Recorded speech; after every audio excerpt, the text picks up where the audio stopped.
બધા મજામાં જશો ને? મજામાં જશો. ઘણા સમય પછી મને બ્લોગમાં જોયે છે, કેમ કે ભણવાનું ચાલુ થઈ ગયું છે એટલે ટાઈમ નથી મળતો. તો આજના બ્લોગમાં અમે અમારી વાડીની બાજુ બાલા હનુમાન આવ્યું છે ત્યાં જશું અને ત્યાં જઈને અમે બાલા હનુમાન મંદિરનો ઇતિહાસ બતાવશું. બાલા હનુમાન મંદિરનો ઇતિહાસ અમે આ બાપુ પાસે જઈને જાણશું. અત્યારે અમે અમારી વાડીએ આવ્યા છીએ. તમે યજ્ઞ નંબર જોઈ શકો છો અને યાજ્ઞીને પણ જોઈ શકો છો અને આ મારી બેનપણી છે વિરાણી. તમે જોઈ શકો છો અહીંયા કેટલો મસ્ત વ્યૂ આવે છે અને આની હરિયાળી બહુ મસ્ત છે.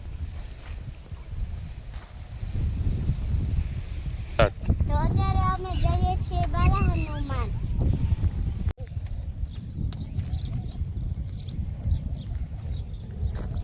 યાજ્ઞી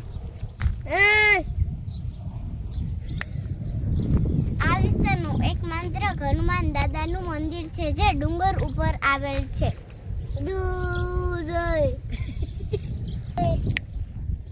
બસ હનુમાન દાદાના દર્શન કરવા માટે બસ આટલા જ પગથિયાં ચડવા પડવા છે.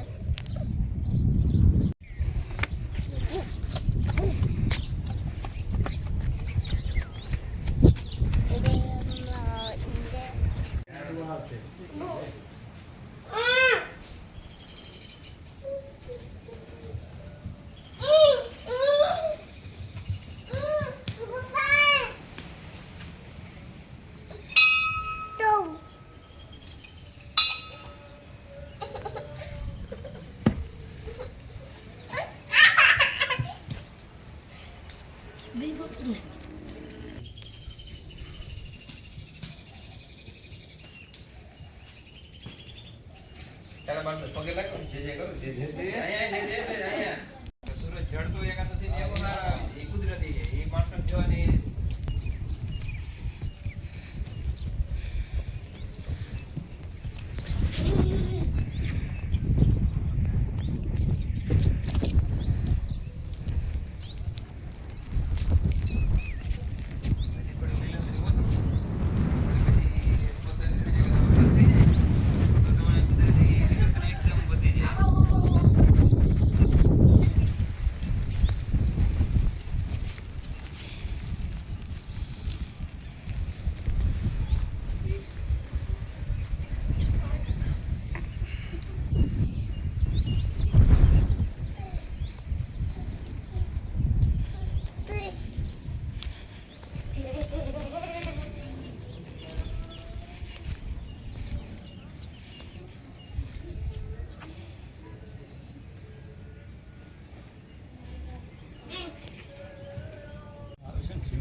ઓમ નમો નારાયણ. વંદન સ્વ અમારા વ્લોગમાં બાપુ આપનું સ્વાગત છે.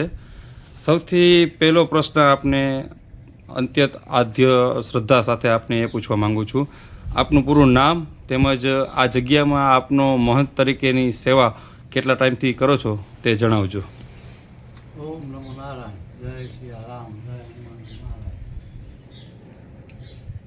મારું નામ શુભ નામ છે સ્વામી પરમેશ્વરાનંદ સરસ્વતી, ગુરુ નિર્મળાનંદ સરસ્વતી, પંચાયતી નિરંજન અખાડાનો સદસ્ય છે. અહીંયા જામનગર જિલ્લાનું રામપર ગામ છે. આહિર રામપર કહેવાય છે, કલા રામપર પણ કહેવાય છે.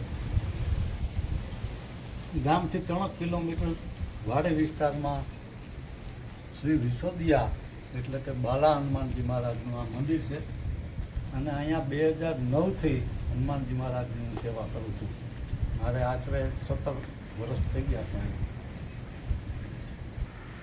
બાપુ, અન્ય પ્રશ્ન હું તમને એ પૂછવા માંગુ છું કે આ જગ્યામાં તમે જણાવ્યું કે તમે 2009થી સેવા કરો છો અને મારી જાણમાં છે ત્યાં સુધી ખૂબ સારો તમે આનો વિકાસ કર્યો છે, ખૂબ સારી પ્રવૃત્તિ કરી છે. પણ આ જગ્યા તમે અગાઉ પણ તમારી પહેલાં પણ સાધુ સંતો હતા, તો આ તકે આપણે એમને પણ યાદ કરવા માંગીએ છીએ. તો આપને યાદગીરીમાં હોય અને આપને જેટલું નોલેજમાં હોય તો એ અગાઉના મહંત સંતો વિશે થોડું જણાવજો.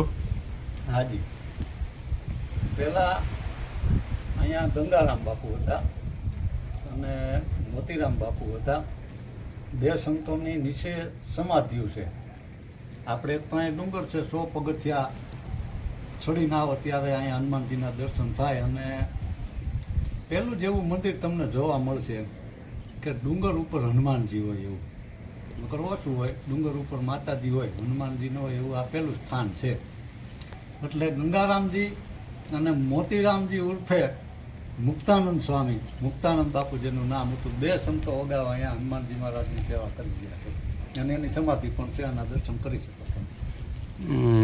બાપુ, આ તકે હું તમને એ પણ પૂછવા માંગુ છું કે આપના ધ્યાનમાં, કેમ કે આપ સાધુ સંતોની આખી દુનિયા અલગ હોય છે, અમે સાંસારિક લોકો તો આ સમજી પણ નથી શકતા, આપના ધ્યાનમાં હનુમાનજીનું મંદિર કોઈ તળેટી ઉપર અથવા ડુંગર ઉપર આવ્યું હોય એવું ધ્યાનમાં છે તમારા?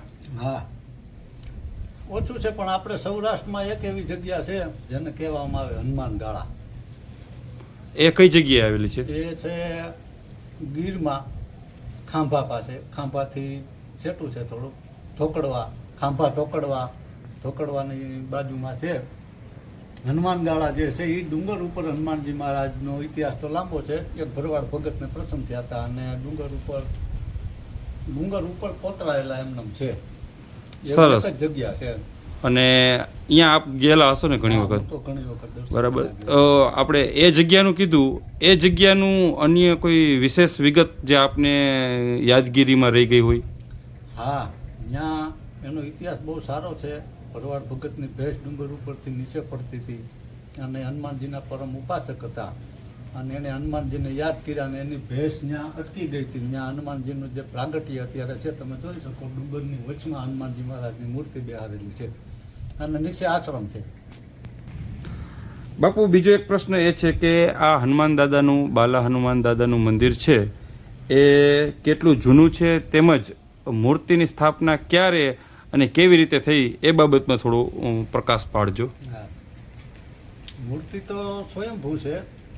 એનો ઇતિહાસ તો આશરે પુરાણું છે. આ બહુ 1200 વર્ષ તો થઈ ગયા છે. અને લોકવાયકા એવી પણ છે કે અહીંના જે મોટી ઉંમરના વડીલો છે ગામના, અમારા અહીં બાજુમાં વાડી છે, એ નાથા બાપાની એવા વડીલો જે છે એમ કહે છે કે ભાઈ પાંડવો વખતનું છે.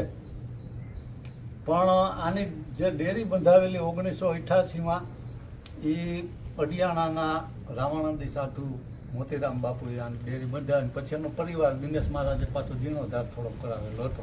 1988ની વાત છે. બાપુ, હવે એક પ્રશ્ન એ છે કે અહીંયા આ જગ્યા ખરેખર ખૂબ સારી વિકસાવેલી છે. આ જગ્યામાં કોઈ વિશેષ પૂજા થાય છે, કોઈ વિશેષ દિવસની ઉજવણી થાય તો એ બાબતમાં થોડું જણાવજો. પૂજા તો જોકે ટાઈમે થાય જ છે, પણ વિશેષ પૂજામાં તો જોકે ભક્તજનોની શ્રદ્ધા અને હનુમાનજી હોય જ્યાં શનિવાર ને મંગળવાર દાદાની ઉપાસના થતી હોય એટલે શનિવારે અમે ભક્તજનો દર્શને આવે છે અને વિશેષ પૂજા આયોજન આ બધા થતા હોય. અને હનુમાનજી મહારાજનું અમે એક યજ્ઞ કરીએ છીએ કાળી ચૌદશને દિવસે, જેને આપણે દેશી ભાષામાં, આપણી ગામઠી ભાષામાં જેને સતરદશી કહેવામાં આવે. એટલે અમારા ગામના ભક્તજનો, અમારે 50 છોકરાઓ આવે અહીંયા, યજ્ઞ કરી, યજ્ઞની પૂર્ણાવતી થાય એટલે બધા ભોજન પ્રસાદ લે.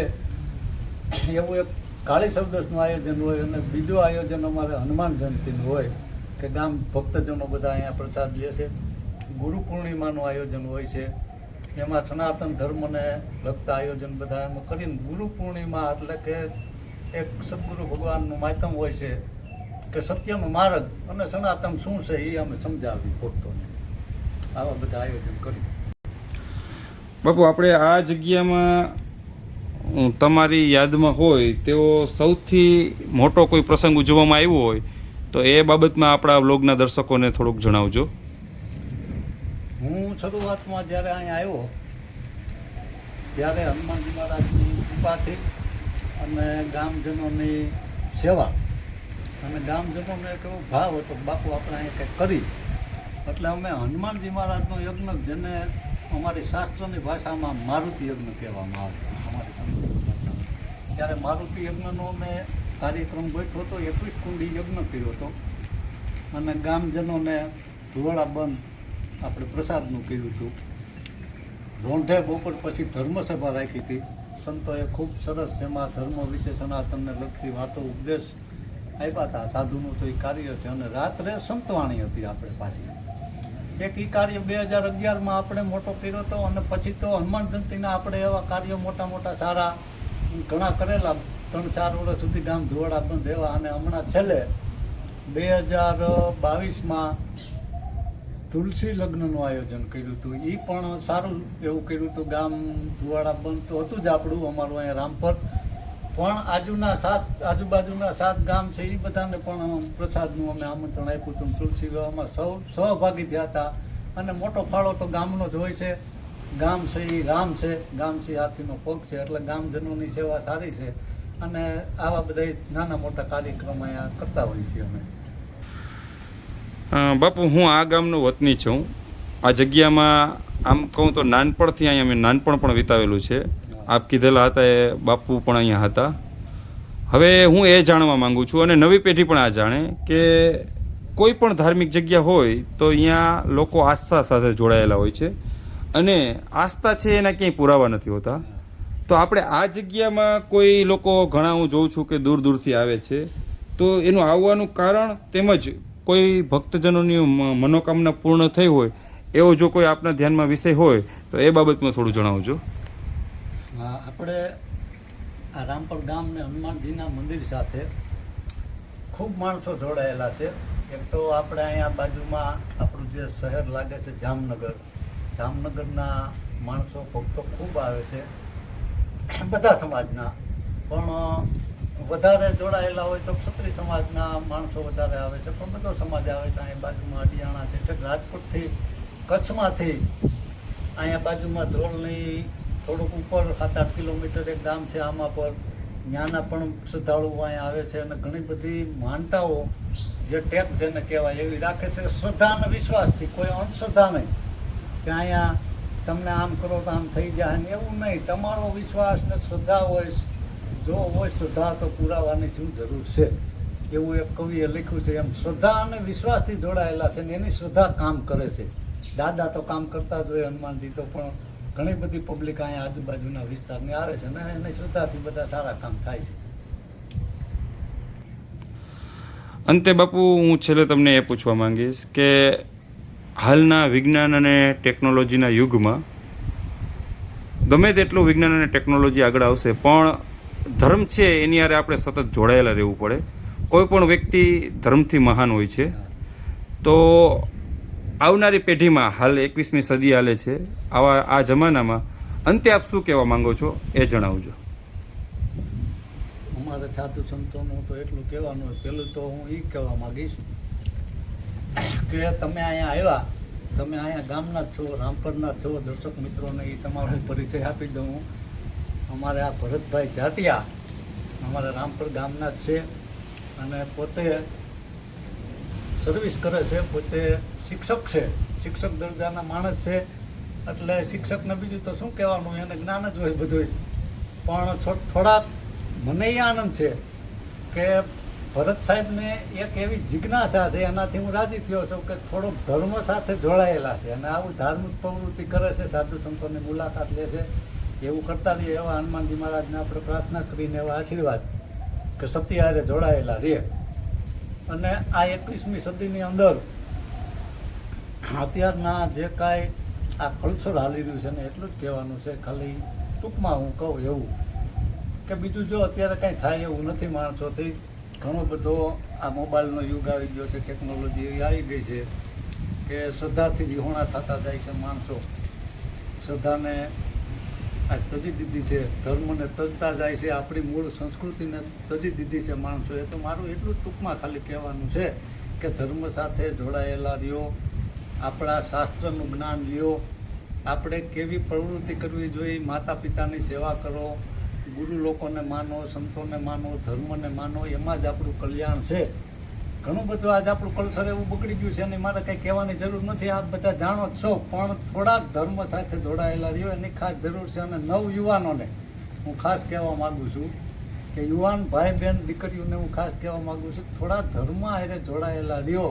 અને માતા પિતા કે એમ કરો, કારણ કે આપણે જોઈએ છીએ કેટલા દીકરા દીકરીઓ દુઃખી થઈ ગયા છે. એટલે આપણી સંસ્કૃતિને ભૂલોમાં સંસ્કૃતિને જાળવી રાખો, આવું મારું કહેવાનું છે. અને બીજું કે અમારે અહીંયા જામનગર જિલ્લાનું જે રામપર ગામ છે, અહીંયા આશ્રમ આવેલો છે હનુમાનજી મહારાજનું, 100 પગથિયા ડુંગર ઉપર છે. અમારું ગામ આહિરનું છે અને આહિરનો આશરો વખણાય છે. એ તો આપ બધા જાણો છો કે બધી જ્ઞાતિ સારી જ હોય છે, કોઈ જ્ઞાતિ નબળી નથી હોતી, બધાય સારા જ હોય છે. પણ છતાંય એક આહિરનો આશરો એવું કીધું છે. એટલે એક એવા આહિરનું ગામ છે અને સમાજ ખૂબ અહીંયા સપોર્ટ આપે છે, ગામ ખૂબ સપોર્ટ આપે છે. સારા કાર્યો અમે કરીએ છીએ, ગામનો પણ હું ધન્યવાદ માનું છું. તમે અહીંયા આવ્યા ભરતભાઈ, તમે મારા ગામના એ રામપુરના છો, તમારોય ધન્યવાદ, ખૂબ ખૂબ આભાર માનું છું. અને એટલેથી હવે મારી વાણીને હું વિરામ આપું છું. હનુમાનજી મહારાજ બધાને સદબુદ્ધિ આપે, કાયમ સુખ સંપત્તિ આપે, નિરોગી રહે બધા, એવી હનુમાનજી મહારાજને આપણે પ્રાર્થના કરી. ઓમ નમો નારાયણ, જય સિયારામ, જય હનુમાનજી મહારાજ.